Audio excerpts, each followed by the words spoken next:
Rubine.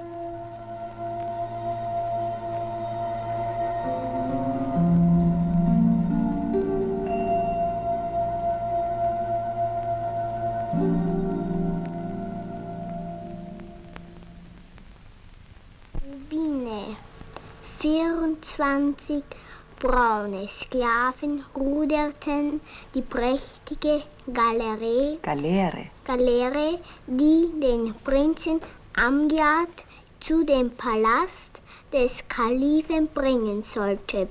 Der Prinz aber in seinen Purpurmantel gehüllt lag allein auf dem Verdeck und sein Blick streifte über den dunkelblauen, sternbesetzten Nachthimmel. Würde er die goldene Prinzessin Imbra zu besichtigen kommen, ob ihre Schönheit wohl. Ich möchte noch eine Seite lesen. Es ist 9 Uhr, ins Bett. Gute Nacht, Mama. Kommst du dann? Natürlich. Gute Nacht, Papa. Nacht.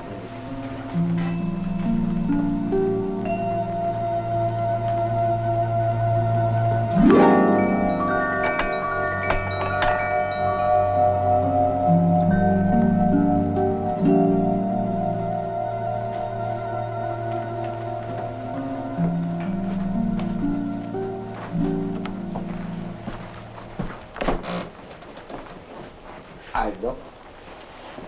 Was denn? Wer also war der melancholische Tänzer mit dem Monokel? Bist du eifersüchtig? Ich möchte wissen, was in dir vorgeht. Weißt du das nicht? Ich liebe dich. Danke.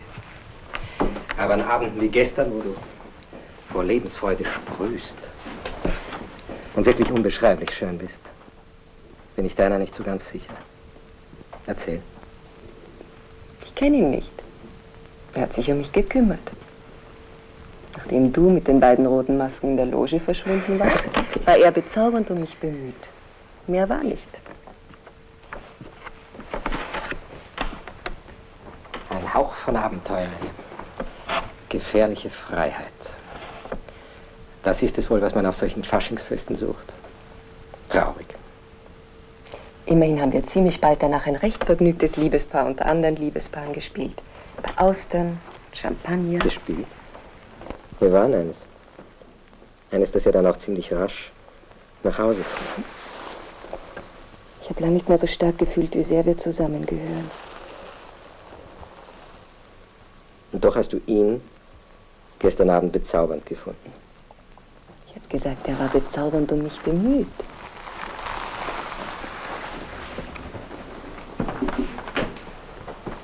Aber du hast recht. Ich war mir wohl des Trügerischen seiner Komplimente in jedem Augenblick bewusst und doch... Wolltest du sie hören? Was ist das? Dass einem die Gedanken und Wünsche manchmal entgleiten. Ja, es ist wahr. Einen Augenblick lang hat er mir gefallen. Für einen Augenblick habe ich vielleicht sogar mit der Schmerzlichkeit einer versäumten Gelegenheit gespielt.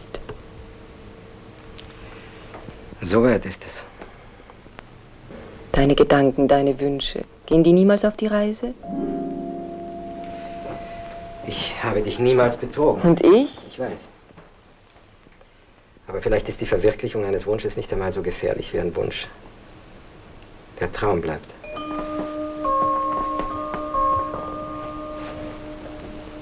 Ich habe Angst, Liebste. Quäl dich nicht. Man sollte ganz frei und offen miteinander reden können. Können wir das nicht? Du kannst mir alles sagen. Es war lange nicht wie heute Nacht. Das ganze letzte Jahr warst du so weit weg von mir. Nur junge Menschen glauben, dass die Spannung in der Liebe jeden Tag in alle Ewigkeit gleich bleibt. Nein, ich liebe dich nicht weniger als vor 9 Jahren. Eher mehr. Das ist es ja. Du verschweigst mir etwas? Im Sommer in Dänemark. Hm? Erinnerst du dich an den jungen Mann, der auf der Terrasse am Nebentisch saß? Mit den beiden Offizieren. Ich habe Angst, Dinge auszusprechen, die man sich selbst kaum zugibt. Was war mit dem jungen Mann? Nichts Wirkliches. Vielleicht habe ich mir das alles nur eingebildet. Was denn alles? Ich traf ihn zum ersten Mal an dem Morgen, als er mit seiner gelben Tasche die Stiege hinaufging. Ein paar Stufen höher blieb er stehen und unsere Blicke begegneten einander. Und? Ganz ruhig, ohne Lächeln, nur so. Den ganzen Tag lag ich traumverloren am Strand. Ich glaubte, wenn er mich jetzt riefe, ich könnte nicht widerstehen. Ich würde alles aufgeben. Dich und das Kind und meine Zukunft. Und gleichzeitig liebte ich dich mehr denn je. Das kannst du nicht verstehen.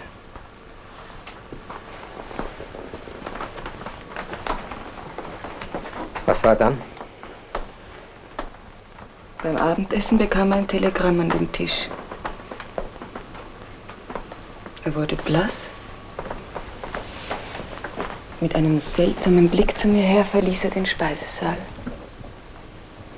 Und ich habe aufgeatmet, als er verschwunden blieb.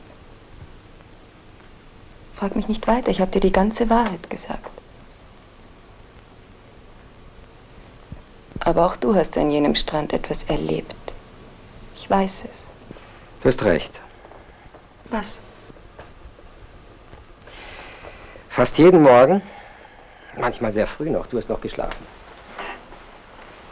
bin ich gern am Strand entlang gewandert. Kaum, dass ich je Menschen begegnete, aber einmal sah ich plötzlich eine Gestalt auf der Terrasse einer der Badehütten, die sich einen Fuß vor den anderen langsam an der Holzwand entlang bewegte. Es war ein ganz junges, nacktes Mädchen, das ich allein glaubte. Dann sah es mich, es erschrak und schämte sich, aber auf einmal wurde eine kleine Sie aus ihr. Sie war sich plötzlich ihres Körpers bewusst. Sie lächelte wunderbar, wir standen einander gegenüber. Schließlich schüttelte sie den Kopf und deutete mir zu gehen, und ich gehorchte. Aber ich war bewegt wie kaum jemals zuvor.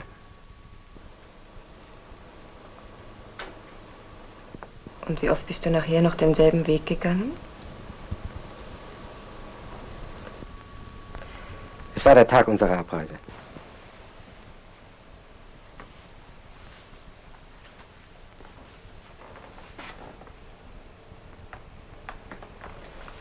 Wir wollen einander künftig in solche Dinge immer gleich erzählen. Versprich's mir. Weißt du das nicht? Woran denkst du jetzt? An die kleine Comtesse, die du vor mir geliebt hast? An die Vera? In jedem Mädchen. Auch wenn es billig klingt, habe ich immer nur dich gesucht. Ich weiß das besser, als du es verstehen kannst, Albertine. Und wenn ich auch vorher auf die Suche gegangen wäre? Was wisst ihr? Was soll das heißen? Ungefähr, was du dir denkst, mein Lieber. Du verheimlichst mir etwas? Ich verstehe nicht, du warst doch noch nicht 17, als wir uns verlobten. 16 vorbei, ja? Doch war es nicht meine Schuld, dass du mich so geheiratet hast, wie du mich geheiratet hast. Albertine. An einem schönen Sommerabend, ganz kurz vor unserer Verlobung, stand an meinem Fenster ein sehr hübscher junger Mann und plauderte mit mir. Und ich dachte während dieser Unterhaltung, ja, hör nur, was ich mir dachte. Was ist das doch für ein lieber, entzückender junger Mensch. Er müsste jetzt nur ein Wort sprechen, freilich. Das Richtige müsste es sein. Ich gehe mit zu ihm hinaus und spazierte mit ihm, wohin er wollte. Vielleicht in den Wald? Oder noch schöner wäre es, wir führen mit einem Boot auf den See hinaus. Und er könnte von mir in dieser Nacht alles haben, was er verlangte. Ja, das dachte ich mir. Aber er sprach das Wort nicht aus. Er küsste nur zart meine Hand. Und am nächsten Morgen fragte er mich, ob ich seine Frau werden wollte. Und ich sagte ja. Und wenn an jenem Abend ein anderer unter deinem Fenster gestanden wäre und ihm wäre das richtige Wort eingefallen? Hätte es ihm nichts geholfen. Wärst nicht du es gewesen, der unter dem Fenster stand? Dann wäre wohl auch der Sommerabend nicht so schön gewesen. Ja, das sagst du jetzt, das glaubst du jetzt. Küss die Hand, Herr Doktor. Die Hausmeisterin aus der Schreivvogelgasse ist da. Es geht dem Herrn Hofrat wieder sehr schlecht und... Sagen Sie ihr, ich komme gleich. Du gehst? Ich muss wohl. Entschuldigung, ne Frau. Es wird wohl nicht so Schlimmes sein. Bis jetzt haben ihm 3 Centi Morphin noch immer über den Anfall hinweggeholfen.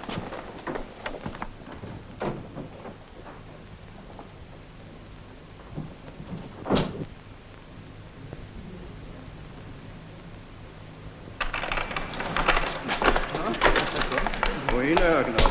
Na, was haben wir denn noch? Nicht Brauter oder nach Prinzing? Nein, zum Dommeier. Ja, Dommeier.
Ja. Mein liebesvoller Marianne, es trifft Sie wohl nicht unvorbereitet. Gewiss nicht, aber trotzdem. Ja, ich weiß. Und gerade in den letzten Tagen, in denen Sie nicht gesehen haben, ging es ihm wieder verhältnismäßig gut.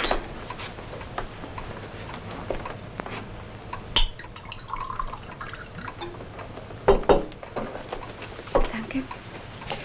Wenn nötig, nehmen Sie in einer Stunde noch eines, aber nicht mehr.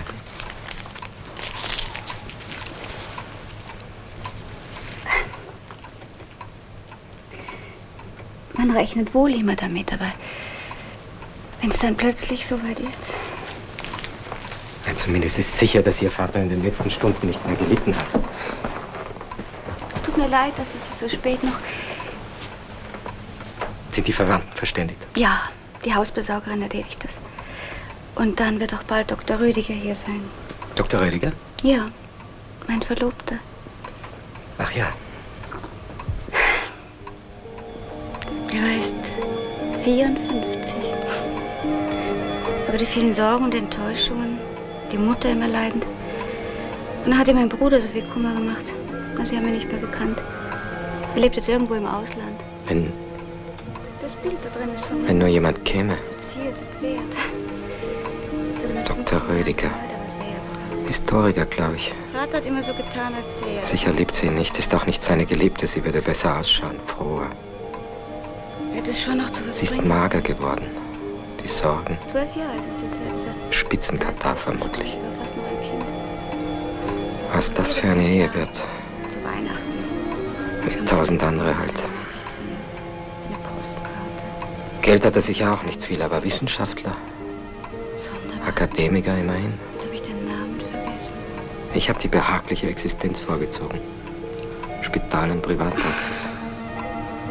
Vielleicht hat er doch den besseren Teil.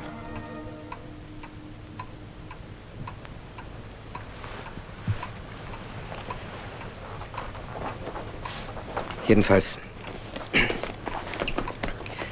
wie die Dinge liegen, ist es gut, dass Sie nicht mehr lange in der Wohnung bleiben müssen. Im Herbst werden wir übersiedeln. Mein Bräutigam hat eine Berufung nach Göttingen. Ach, da kann man ja nur...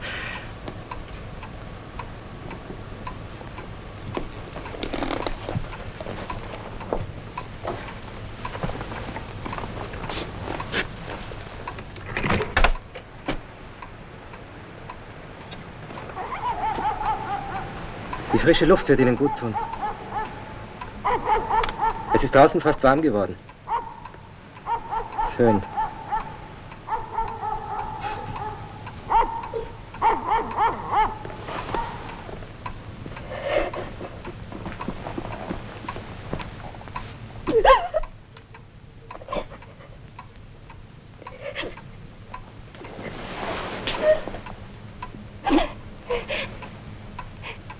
Ich will nicht fort von hier. Auch wenn Sie nie mehr hierher kommen. Wenn ich Sie niemals mehr sehen werde. Ich muss in Ihrer Nähe leben. Beruhigen Sie sich, Marian. Ich bitte Sie.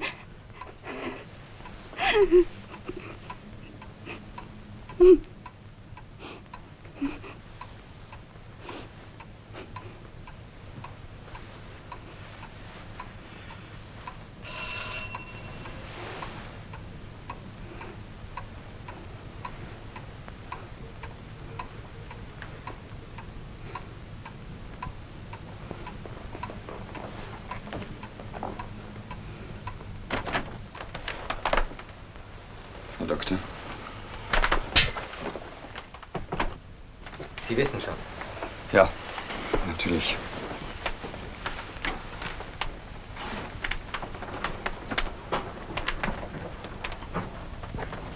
Meine arme Marianne, es tut mir so leid.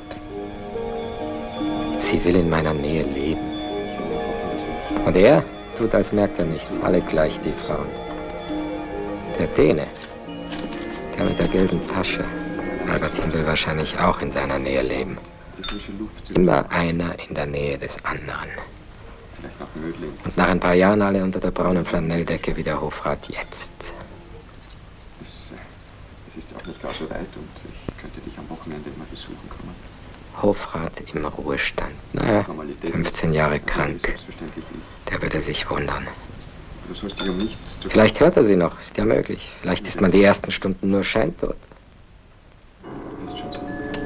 Es wird alles wieder gut. Sicher. Entschuldige.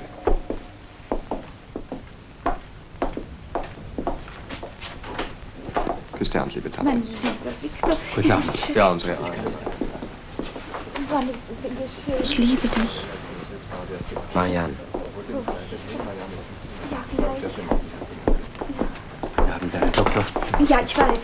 Herr Doktor, Sie sind sätzlich nicht Meine wahr? Ja, Sie verzeihen, ich habe noch nicht Ja, aber selbstverständlich, Herr Doktor. Wir sind Ihnen doch sehr zu Dank verpflichtet.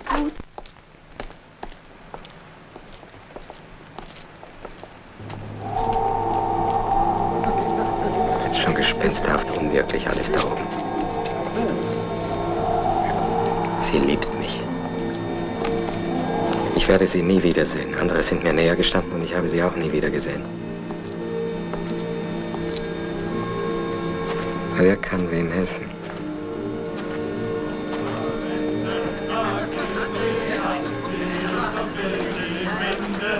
Hey! Du, das Mädel war süß. Oh, ja, aber ich werd's hier schon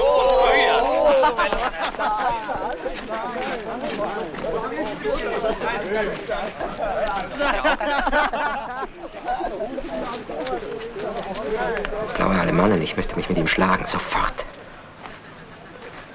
Feig? Bin ich feig? Familienvater. Ich könnte ja auch auf dem Weg zu einem Patienten sein. Ansteckungsgefahr genug. Ich bin nicht feig.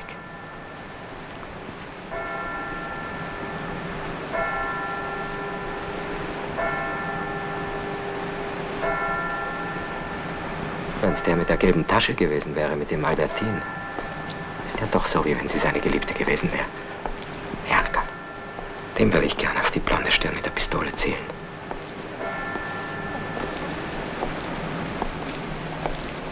Was ist das für ein Weg, den ich gehe? Wo bin ich denn? Längst über meine Gasse hinaus? Hörst nicht, Doktor? Kommst mit? Woher kennen Sie mich denn? Kenne ich noch nicht, aber in dem Bezirk sind ja alle Doktor. Wie heißt du denn? Die werden schon heißen Mitzi natürlich. Geschwind.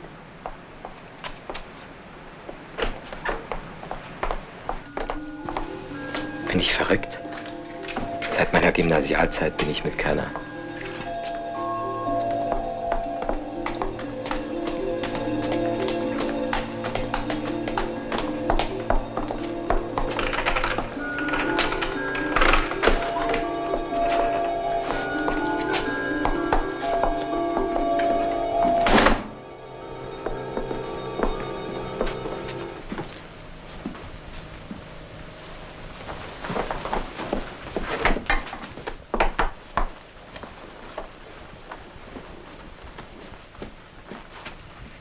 Nimm Platz.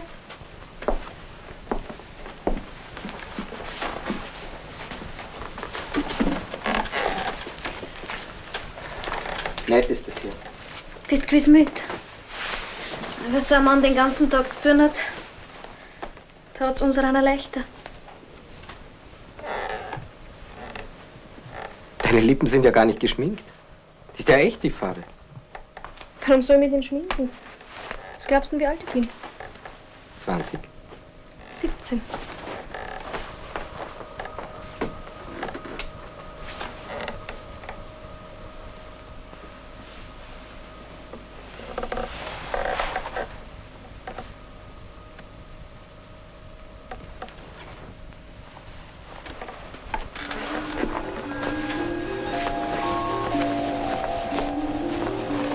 So recht. Ich bin wirklich müde jetzt. Hier sitzen und dir zuzuhören ist so angenehm. Erzähl mir was. Fürchst du heute? Schade. Aber nein. Ich vertraue dir doch. Verzeihung.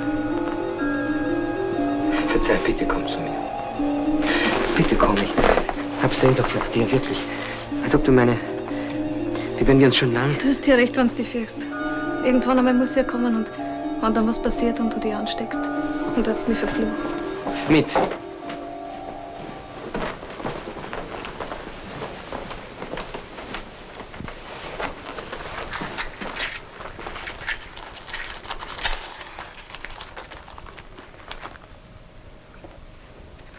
Na, komm, ich bring dich runter. Ich bleib heute schon zu Hause. Wie einer Freien.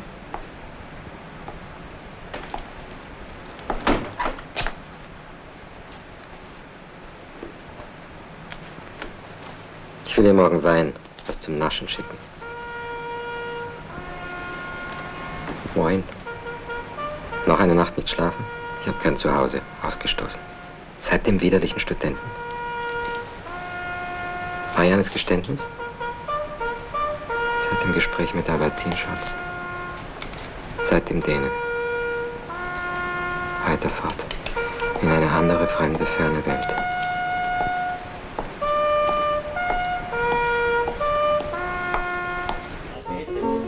Mann, der Doktor. Ja, das ist der Franzke. Ja. Der passt, ja. Da hat er nichts. Ja, wie lange hat's gemacht? Ja, du musst das schon. Oder nichts. Ja, musst, wenn ich nichts hab. 18er? Geht normal ab, also. Der geht nicht. Der geht nicht, ja. Der geht nicht. Aber der Einzige, wo ich nicht viel mehr nachdenke. So? Der Plakat ist rechts. 7, genügt noch, ja, siehst du es? Das ist angenehm, Herr Doktor. Charlie Brown, Der kommt den, der kommt den. Charlie Brown, nichts zu danken, bitte sehr. Plakat. Hat verloren. No, was gibt's jetzt von mir? 4 Geizer? 3. 5 Geizer, 2 Regen. Aha. Na gut ist. Komm, gib mir was Besseres. 5 Geizer, gib was. Geht. Der eine Stieg hat's ausgemacht, der eine Stieg hat's ausgemacht. So, komm, lass auch hin, lass auch hin, komm. Backen kannst du nicht bei mir, backen kannst du nicht bei mir. Ja. So, 4. 4 ja, ja. So. Gib uns den Talon rein, gell? So, ist es gut. Okay. Ja, komm, da komm. Du hast von den Feißlern ab, wenn ich beim Gehen gehst. Ja, okay. Weißt du? Ja.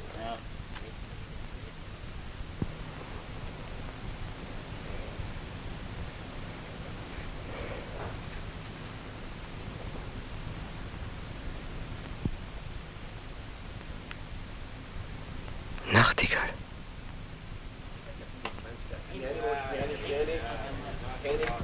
Aha, der kann auch wieder. So, und den kannst du Bist du Nachtigall? Hast du nicht gewusst, wo ich doch so berühmt bin? Hast du mir nicht gehört jetzt eben? Wieso gehört? Ja. Also, das warst du? Ja, wer denn als ich? Da unten im Keller. Hast du vergessen meinen Anschlag? Keinen Brauch, Herr Doktor. Also, du hast dich ganz drauf verlegt. Ja, wäre ich was geworden, wenn ich fertig studiert hätte. So bin ich ein berühmter Musiker, wenn auch die meisten zu blöd sind, um es zu kapieren. Ich kann endlich meine Schulden zahlen. Aber geh. Kannst du es nehmen, ohne Hemmungen. Es geht dir also gut. Ich kann nicht klagen. Aber du, wieso kommst du mitten in der Nacht daher? Ein später Krankenbesuch. Aha. Ich wollte noch einen Kaffee. Neben meiner Tätigkeit an der Poliklinik habe ich noch eine Privatpraxis. Ich bin verheiratet. Glücklich verheiratet. Ein 7-jähriges Mädel. Also nichts mit der akademischen Laufbahn. Nein. Ich dachte, es wäre dein ganzes Glück. Bin zufrieden. Na, dann gratuliere ich. Na, und du, mein Alter? Ja, ich habe mich als Pianist durchgeschlagen in serbischen und polnischen Städten. Wenn man genau sein will, auch in Dörfern. In Lemberg habe ich eine Frau und 4 Kinder. Du? Ja, ich. 4 Kinder. Stell dir das vor, alle von derselben Frau. Seit einem halben Jahr bin ich wieder in Wien. Ich spiele da, spiele dort. Das ist ja kein sehr vornehmes Etablissement hier. Aber ich habe auch manchmal privat zu tun. Privat? In alle möglichen Kreise. Auch in größere. Öffentliche und geheime. Geheime? Sofort holt mich ein Wagen ab. Dort fangen es nämlich erst um 2 Uhr an. Das ist ja besonders fein. Ja und nein. Ja und nein? Ich spiele heute in einem Privathaus. Aber wem es gehört, das weiß ich nicht. Spielst du da zum ersten Mal? Na, 3. Mal. Aber es wird wahrscheinlich wieder ein anderes Haus sein. Das verstehe ich nicht. Ich auch nicht. Besser, du fragst nicht.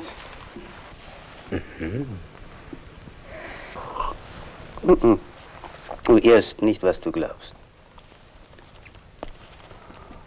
Ist noch nicht da, der Wagen.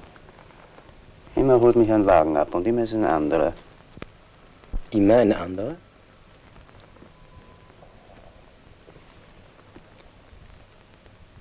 Hör zu, wenn ich einen Menschen auf der Welt vergönnte, wie macht man das nur? Hast du Courage? Sonderbare Frage.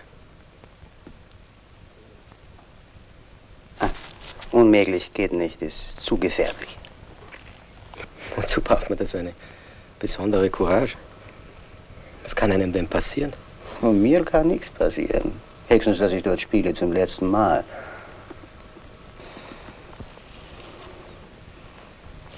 Aber das ist vielleicht auch so.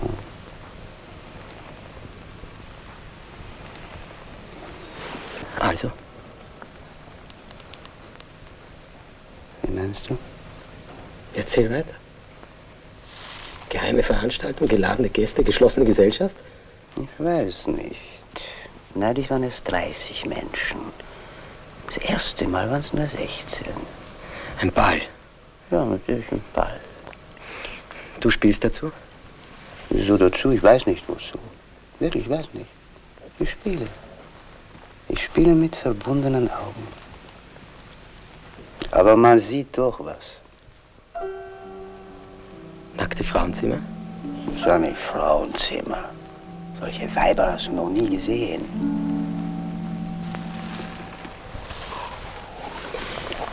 Und wie hoch ist das Entree? Billet meinst du oder so? Was fällt dir ein? Also, wie verschafft man sich den Eintritt? Parole musst du kennen. Und immer ist eine andere. Und die heutige? Weiß ich noch nicht, da fahre ich erst vom Kutscher. Nimm mich mit, Nachtigall. Unmöglich, das ist zu gefährlich. Und vor allem, so wie du bist, kennt es dir auf keinen Fall. Hast du eine Maske bei dir oder so? Vielleicht nächste Mal. Ich werde mir was ausspekulieren. Da ist der Wagen. Adieu. So kommst du mir nicht fort, du wirst mich mitnehmen. Aber Kollege.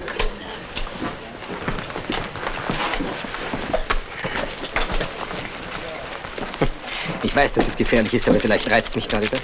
Ich sagte doch schon, ohne Kostüm und Larven. Es gibt Maskenjagdanstalten. 1 Uhr früh. Ecke Rotenburggasse ist eine. Lassen wir das Schicksal entscheiden. Macht man mir auf, komme ich mit. Dort ist auch ein Café. Du sagst dem Kutscher, du hast etwas vergessen. Ich warte nahe der Tür, du sagst mir die Parole, ich nehme mir eine Kutsche und folge dir nach. Alles andere wird sich geben. In spätestens 15 Minuten.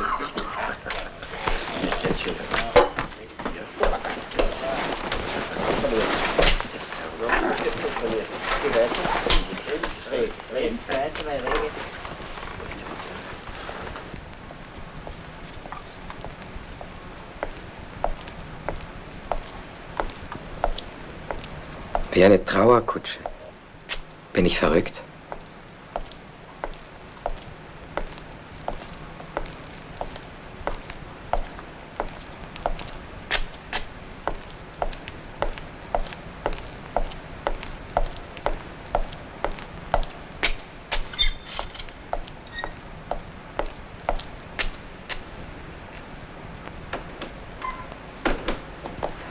Guten Abend. Guten Abend. Der Maskenverleiher wohnt nicht hier im Haus? Freilich, Herr Gnaden. Um diese Zeit? Kommen nur rein, Herr Gnaden. Das werden wir gleich haben.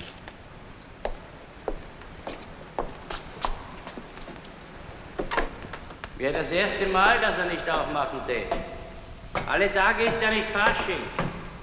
Ist er darauf angewiesen, der Herr von Giebisser? Guten Abend. Ich brauche ein Kostüm.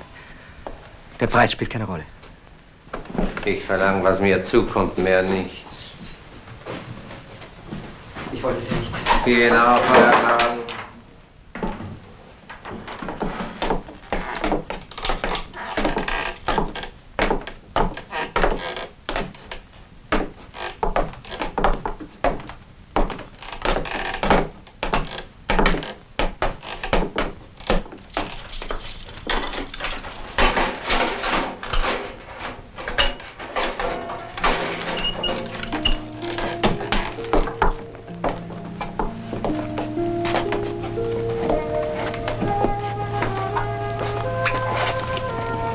Haben der Herr einen besonderen Wunsch? Louis XIV, Direktor, Altdeutsch? Nein, eine dunkle Mönchskutte und eine Larve. Das ist alles. Ach so? Bitte? Nicht.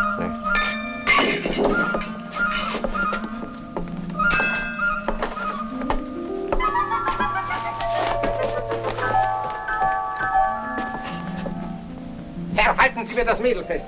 Meine Herren, Sie bleiben hier, bis ich Sie der Polizei übergeben habe.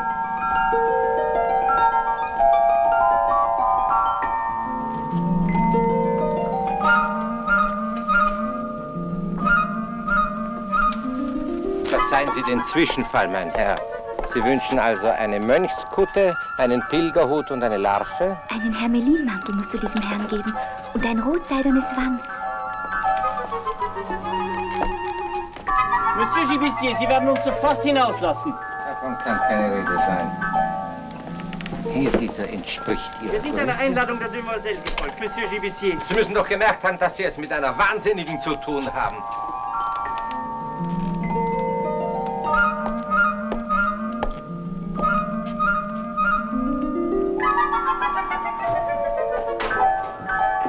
Du gehst mir augenblicklich ins Bett, verworfenes Geschöpf. Wir sprechen uns noch, sobald ich mit den Herren dort oben abgerechnet habe.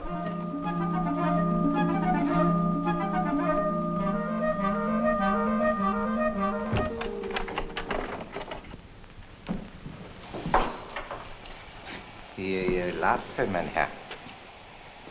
Meine Schuldigkeit? Lassen Sie nur. Bezahlung erfolgt erst bei Rückstellung. Ich traue Ihnen. Sie werden dem Kind doch nichts tun. Was kümmert Sie das, mein Herr? Sie nannten sie jetzt verworfen und vorher... Nicht verworfen, vor Gott. Ach, ich bin Arzt. Wir reden morgen weiter über diese Sache.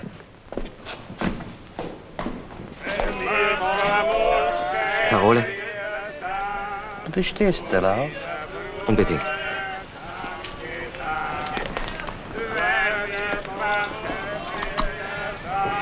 Dänemark. Bist du toll? Ich?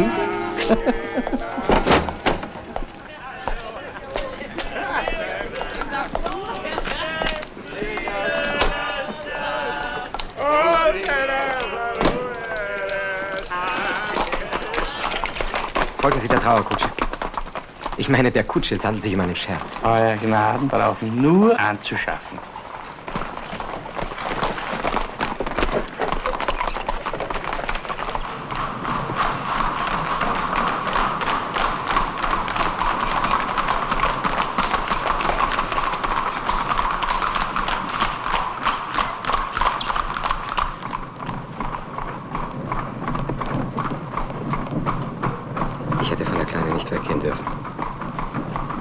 Visit, Diagnosen, gehen und dann die braune Flanelldecke.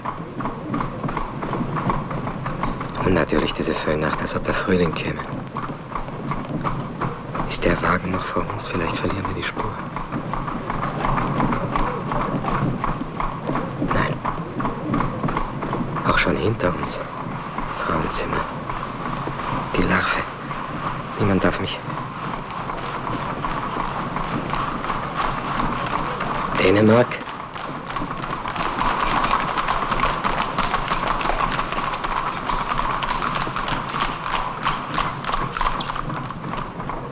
Kann auch übel ausgehen. Wenn ich gar nicht aussteige, gleich zurückfahren. Zurück? Wohin? Zu wem? Zu der kleinen Pierrette, zu der Dirne in der... zu Marianne?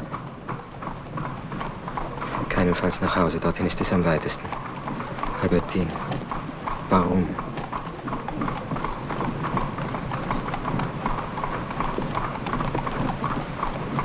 Nein, ich kann nicht zurück.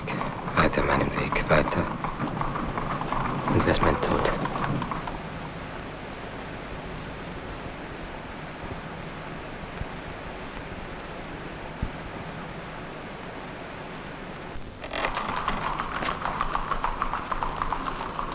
Fahren Sie dort an die Ecke und warten Sie auf mich, egal wie lange es dauert. Zu Befehl, Euer Gnaden, ich werde warten.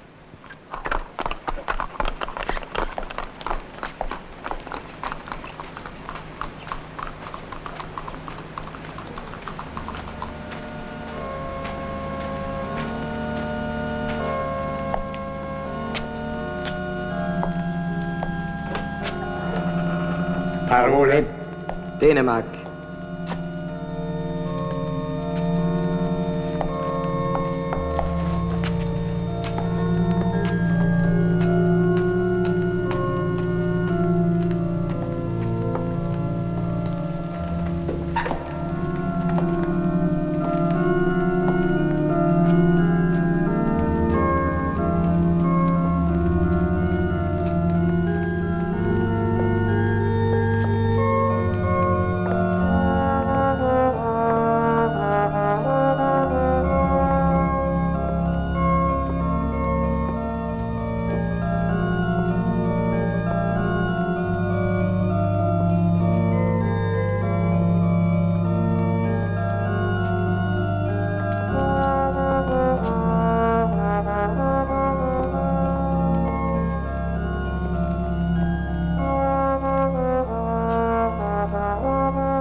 Ich freue mich.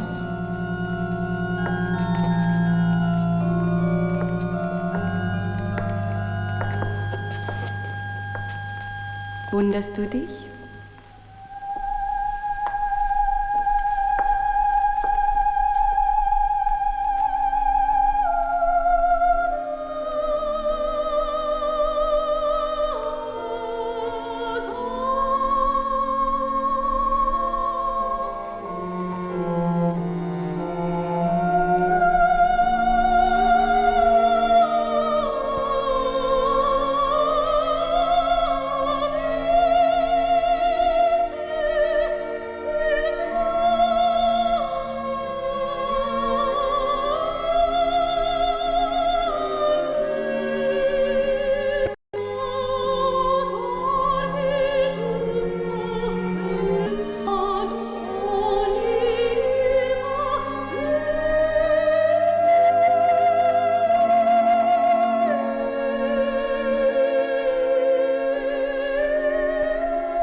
Sind diese Leute jedenfalls keine Verbrecher?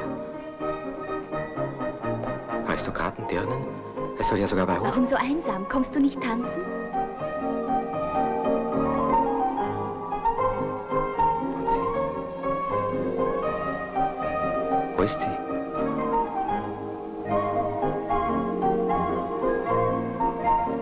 Gehen? Ich kann nicht. Ich muss sie haben. Ich kann ohne sie nicht leben. Vielleicht alles eine Probe, eine Mutprobe? Die letzte Gelegenheit zu gehen. Nein, ich gehe nicht. Es kann nicht mehr auf dem Spiel stehen als mein Leben und das bist du mir wert. Warum sein Leben nur immer für die Pflicht aufs Spiel setzen? Warum es nicht opfern für die Leidenschaft, einfach mit dem Schicksal sich messen? Das wäre im Stil dieser Nacht. So muss sie schließen nach all den wüsten abgebrochenen Abenteuern. Ich nehme den Kampf auf. Ich stelle mich einmal nicht versagen. Parole.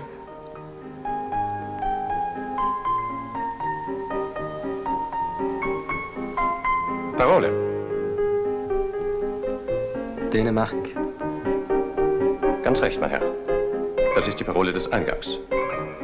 Die Parole des Hauses, wenn ich bitten darf. Sie wollen nicht die Güte haben, uns die Parole des Hauses zu sagen.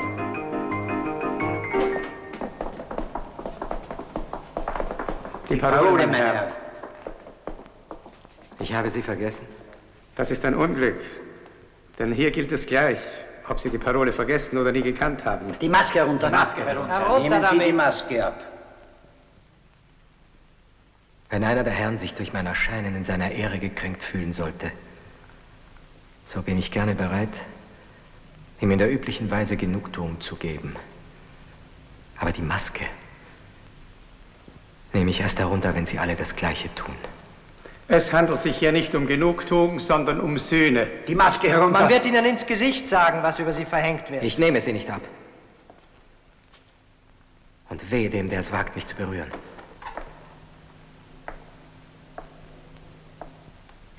Lasst ihn. Ich bin bereit, ihn auszulösen.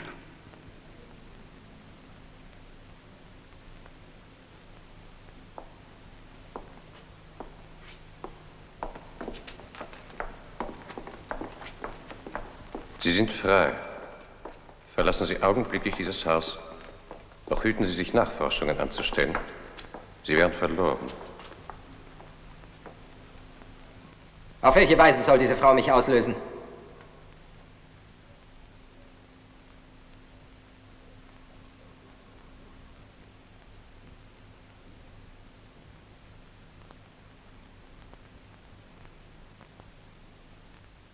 Sie werden an dem Los dieser Frau nichts mehr ändern. Wenn in diesem Haus ein Versprechen geleistet wurde, dann gibt es kein Zurück. Geh. Nein. Für mich ist das keine Komödie. Ich bin in ein Schicksal geraten, das mit diesem Mummenschanz nichts mehr zu tun hat. Ich will Ihnen meinen Namen sagen. Ich lege die Larve ab und ich bin bereit, alle Folgen zu tragen. Nicht. Geh. Du rettest mich nicht. Hier bin ich. Hier habt ihr mich. Alle.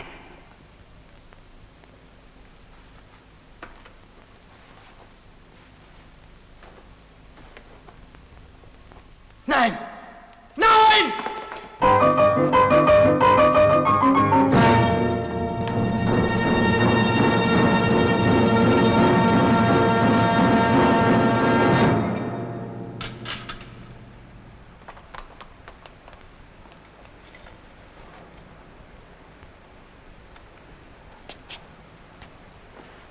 Ich habe meinen Wagen.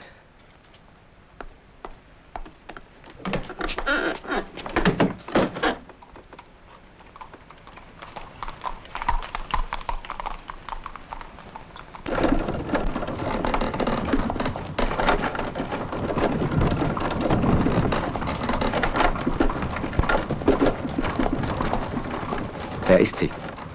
Eine Dirne? Sie kennt die Gebräuche dort. Was sollte sie sonst? Sie ist keine. Ihr Gesicht. Warum in der Trauerkutsche? Es ist doch noch nicht zu Ende. Ich will heraus.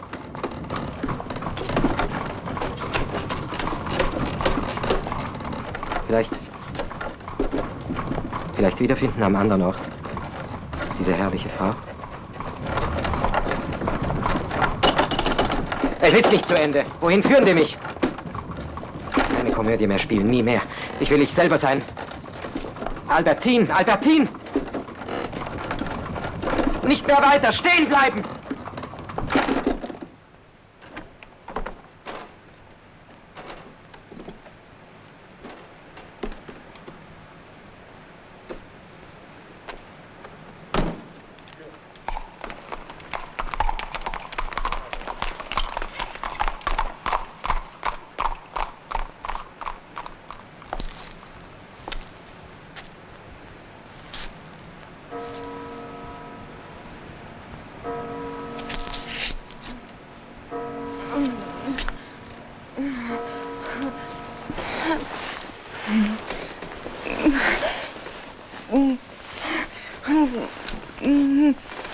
Albertine? Albertine, was hast du denn? Ich bin's, Albertine. Schon morgen? Bald. 4 Uhr vorbei. 4 Uhr? Der Hofrat ist tot. Er lag schon im Sterben, als ich hinkam, und ich konnte die Angehörigen nicht gleich allein lassen. Albertine, was hast du? Geträumt. Erzähl. Ich kann mich nicht erinnern. Es war alles sehr wirr, weißt du? Erzähl mir deinen Traum. Also gut.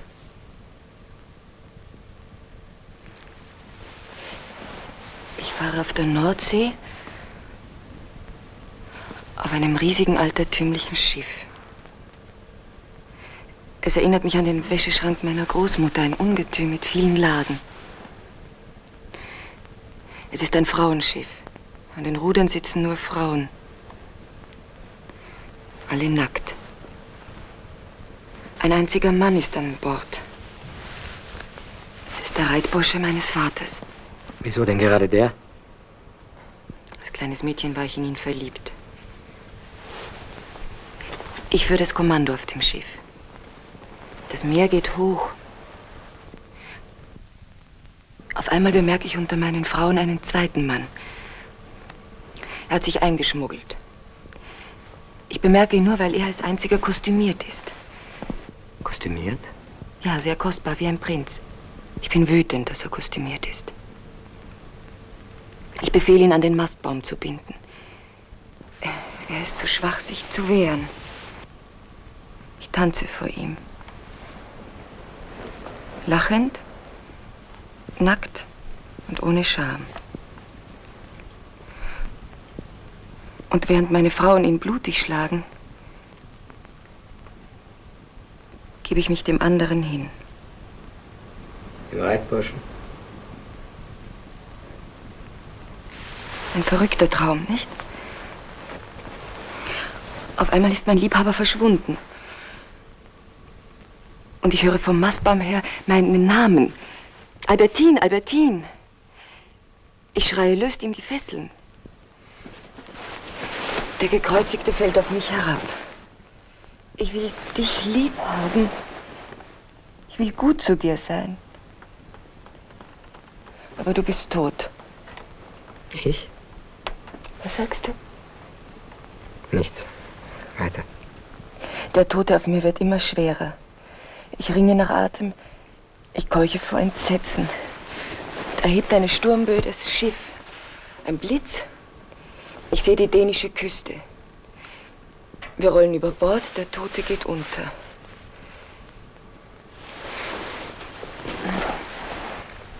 Ich schwimme mit offenen Haaren. Das Meer neigt sich mächtig über mich. Es hat ein furchtbares Gesicht.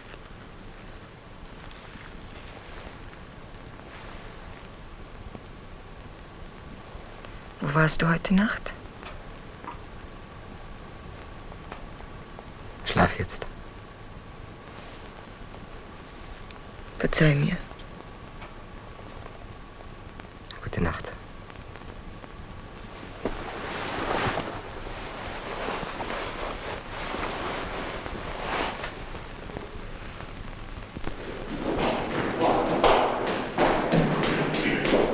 Servus. Morgen. Ja, wie war's auf der Redoute? Welcher Redoute? Ärzte-Redoute, vorgestern Nacht. Du warst doch dort. Ach ja, das war erst vorgestern. Husten. Vorgestern. Und gestern? Heute Nacht? Albertine, es kann nie wieder gut werden. Danke, das genügt. Ich fühle mich wieder ganz gut, Herr Doktor. Glück gehabt, mein Lieber. Es muss alles zu Ende gebracht werden.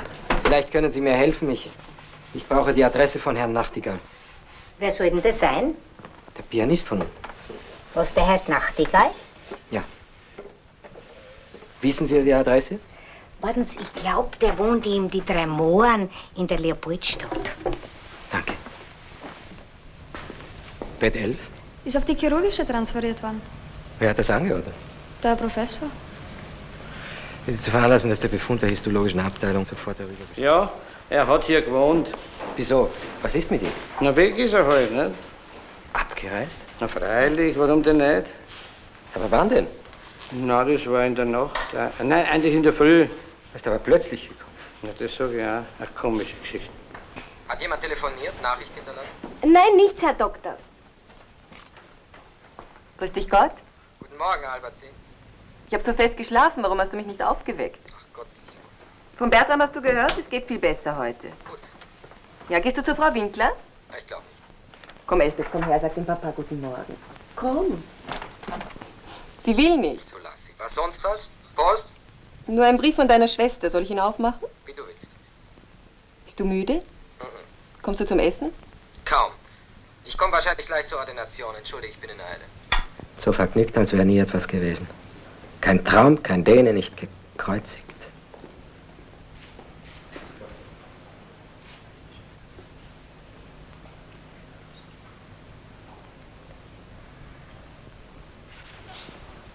Ich muss diese Abenteuer vollenden, durchführen, aufklären, betrügen, mich rächen. Dann erst vielleicht finde ich sie wieder. Sie sagten gestern, dass Ihr Fräulein Tochter geistig nicht ganz normal sei. Ich weiß nicht, wovon Sie reden, mein Herr. Ich habe nun einmal die Szene da oben miterlebt. Welche Szene? Ich glaube, Sie haben geträumt. Ich möchte Ihnen nahelegen, Herr Gibisser, einen Arzt zu Rate zu ziehen. Der Herr Doktor wäre wohl selbst so gütig, die Behandlung zu übernehmen. Ich bitte Sie, mir keine Worte in den Mund zu legen, die ich nicht ausgesprochen habe.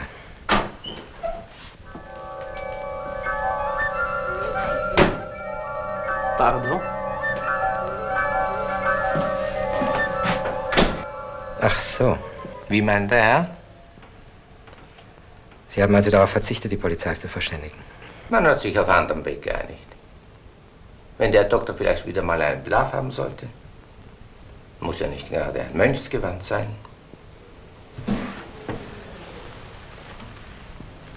Man wird doch in jedem Falle Auskunft geben. Es muss geklärt werden. Vielleicht gehört das Haus sogar ihr, die sich für mich geopfert hat. Ein Kind? Bürgerliches Doppelleben? Was bedeutet das? Von ihr? Für mich?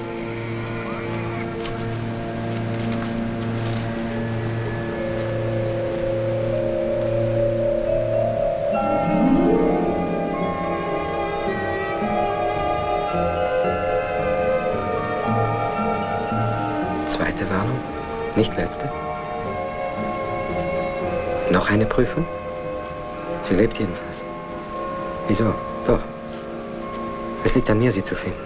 Sicher. Sie lebt. Weißt schon? Was denn?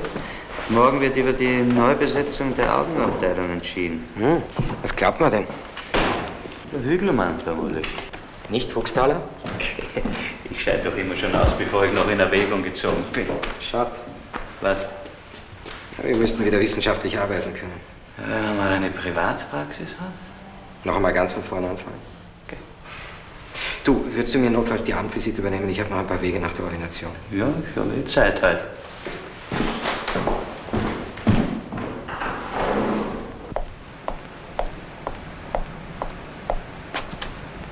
Herr Doktor,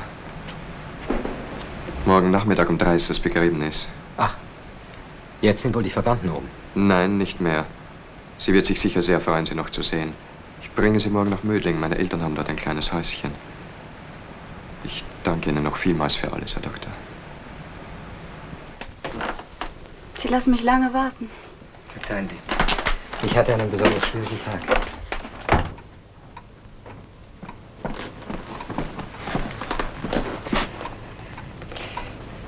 Soeben habe ich mit Dr. Rödiger gesprochen. Also, morgen schon fahren Sie aufs Land?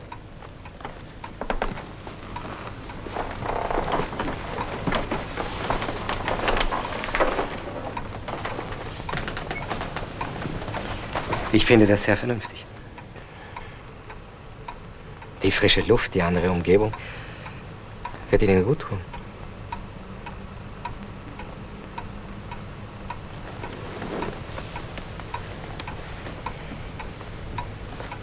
So leid es mir tut, Marian. Die Hochzeit wird wohl bald stattfinden, darf ich meine Glückwünsche aussprechen?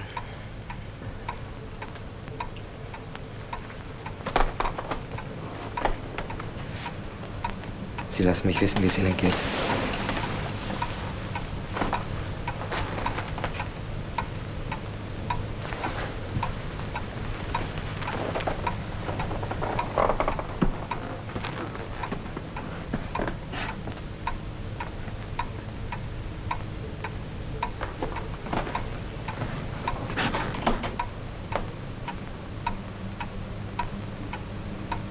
Marian.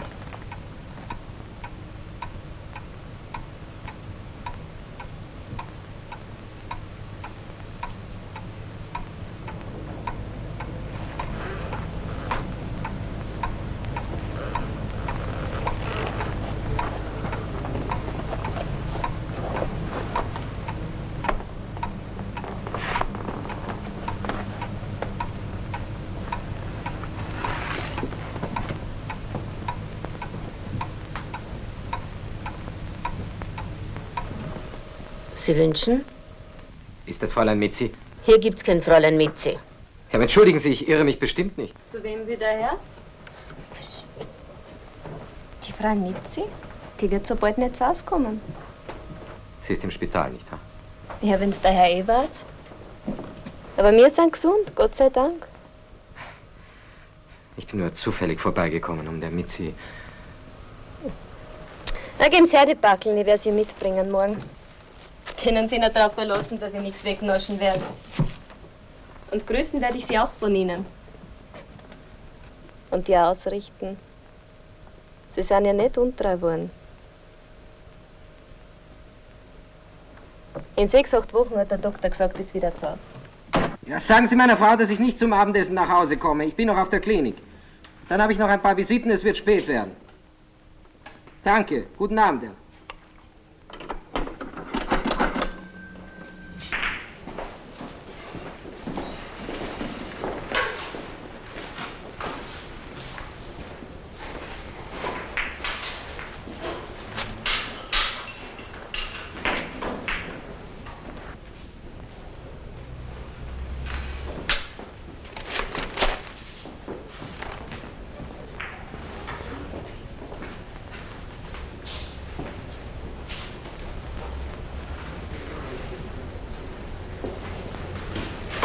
Für mich.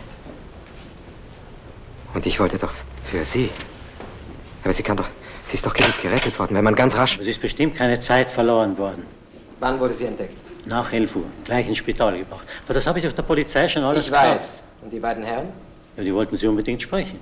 Ob Sie da nicht mehr gesehen. Aber die Baronin hat schon öfters bei Ihnen gewohnt. Nein, das erste Mal. Vielleicht, der Herr Direktor meint... Was denn? Er meint, vielleicht ist sie gar keine wirkliche Baronin. Eher höher. Danke.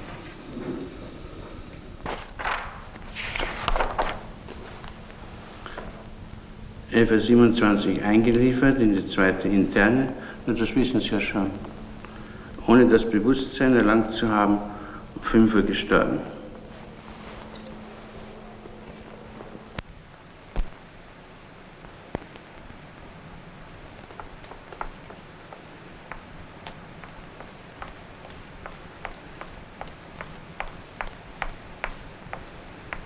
Kann ich etwas für Sie tun, Herr Doktor? Nein, danke. Wissen Sie, ob im Pathologisch-Anatomischen Institut noch jemand da ist? Beim Dr. Adler war vorhin noch Licht. Danke. Ja? Oh, lieber Kollege, das verschafft mir die Ehre. Entschuldige, du bist mitten in der Arbeit? Allerdings. Was sollte man sonst um die Zeit in diesen heiligen Hallen zu schaffen haben? Du störst nicht im Geringsten. Womit kann ich dir dienen? Der Addison, den ihr uns heute früh heruntergeliefert habt, der liegt noch in holder Unberührtheit da drüben. Sektion morgen früh, 8:30 Uhr. Oder meinst du den Pleuratumor? Sarkom. Unwiderleglich. Darüber braucht ihr euch keine grauen Haare wachsen zu lassen. Es handelt sich um keine dienstliche Angelegenheit. Umso besser. Ich habe gedacht, ein schlechtes Gewissen treibt dich da herunter. Mit schlechtem Gewissen hängt es schon zusammen. Ich möchte Auskunft über eine Frau, die heute Abend auf der 2. Klinik an Morphinvergiftung gestorben sein dürfte. Eine gewisse Baronin Dubieski. Wahrscheinlich liegt sie hier bei euch. Suizidium? Ja. Unglückliche Liebe zu eurer Wohlgeboren. Der Selbstmord der Baronin Dubieski hat mit meiner Person nicht das Geringste zu tun. Bitte, ich will nicht indiskret sein. Gehen wir hinunter.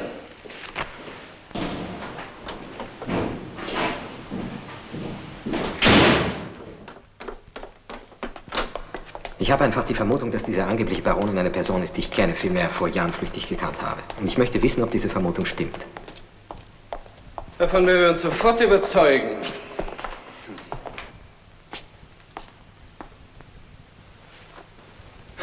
Einen Bart hat sie wohl nicht. Zwischen 60 und 70 wird es auch nicht sein.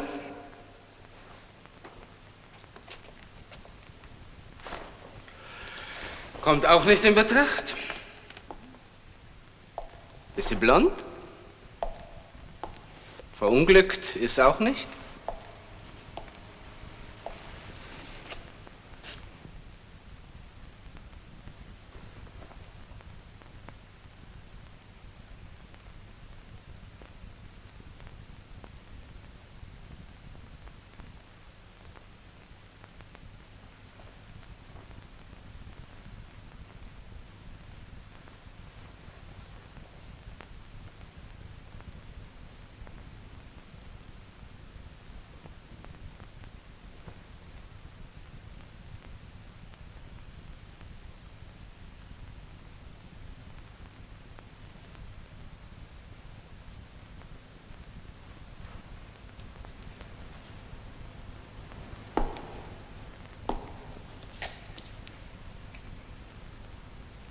Was treibst du denn?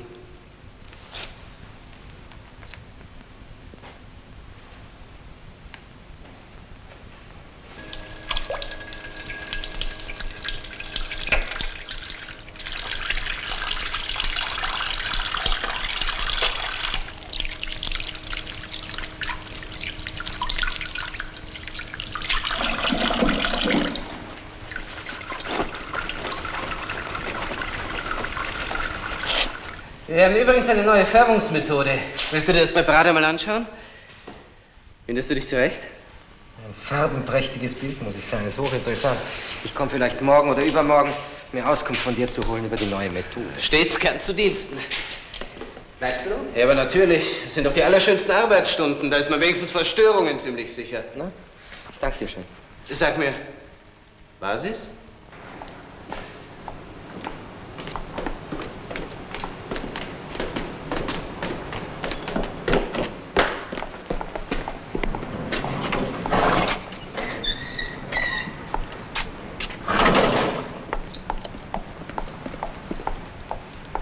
Wohin eigentlich?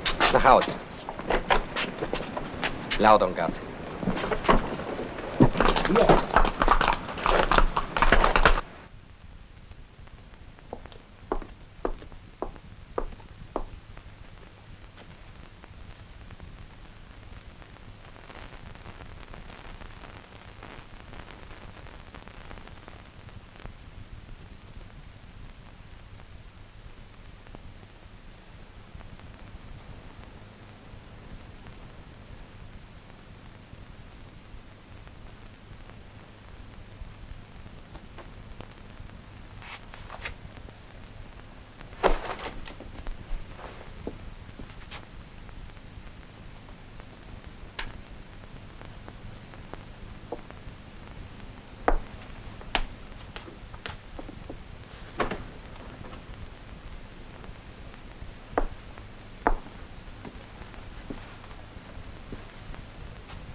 Ich weiß nicht, ob sie es war, Albertine. Ich weiß es wirklich nicht. Ich weiß nur, was diese Tote für mich bedeutet. Was? Dass auch die vergangene Nacht für mich tot ist. Unwiderruflich. Verstehst du mich?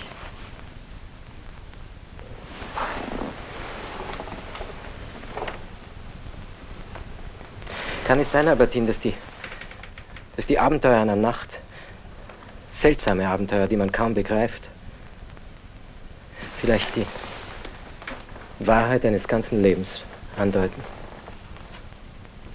Wie ich dir meinen Traum erzählt habe, wollte ich dich ungefähr das Gleiche fragen. Kein Traum ist völlig Traum.